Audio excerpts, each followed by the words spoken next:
Ang busy nyo naman dalawa dyan. Ha? Hindi, may order kasi tayo eh. Mati Boy, XL. Di-deliver namin pala to ngayon guys. Okay, XL. Another celebrity client. Super trending yung tatlong kinuha niya sa atin ng Chrome Hearts. Okay, super trending yung guys. Di na lang namin na ano eh. Tapos, yung isa clip is... vertical. Yes, vertical. Zip naman na vertical. Yan. Okay. Tapos, may isa pa. Okay? May isa pa. Okay. Eto pa, Paps. Okay. Yan. Diba? So, pang ilang benta natin to ng CH ngayon? 6? Ito. 6? Ito, kasama yung cup. Ito. Nakapat na mata na? 4 kaninang umaga. Tapos yan, 3. 7. Okay. So, papak lang namin ni Clip. Si Clip early out. Kami ni Jared. And si Madam Liberty. Magdi-deliver. So, let's go guys. Ano Pops? Ano? Papalit lang tayong kotse guys. Kasi medyo marami-rami yung order sa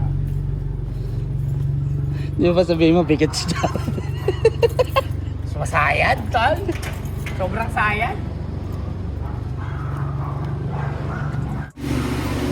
Ano na tayo kotse guys para yung DRZ natin hindi kumakit ng bigat ni Jared. Sobrang bigat. Dito tayo sa family car.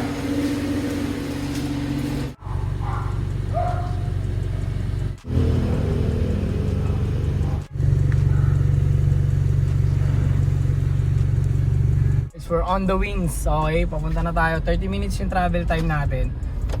Syempre, VIP client yan, celebrity client. So, kasama natin si Jared, di ba? Pag sinabi nila na, alam mo yun, pag sinabi kasi nila na we need it tonight, nanginginig pa. Di ba? So, tara guys, let's go. Kamali tayo, Jeep. Ay na. So, ipapalit lang namin yung isang black na hoodie kasi meron kaming parang misunderstanding. So, nag-assume kami na ito yung kukunin niya, yung isa palang hoodie na floral. So guys, ito pala yung napili ng celebrity client natin. And papalitan lang namin tong zipper na hoodie. We are now here sa undisclosed location. Uy! Okay. So, nagkaroon ng changes. Nagkamali tayo ng intindi kanina.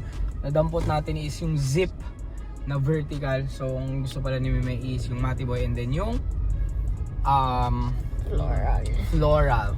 Okay, so hanapin lang natin yung bahay na na-deliver na natin and we need to go home. Okay, abangan nyo na lang guys sa kung sino yung artistang may suot ng ng tawag nito ng Chrome Hearts na Mati Boy, tapos cap na Mati Boy, and then another floral hoodie na CH. So yun muna for today guys. Thank you for watching. The next time.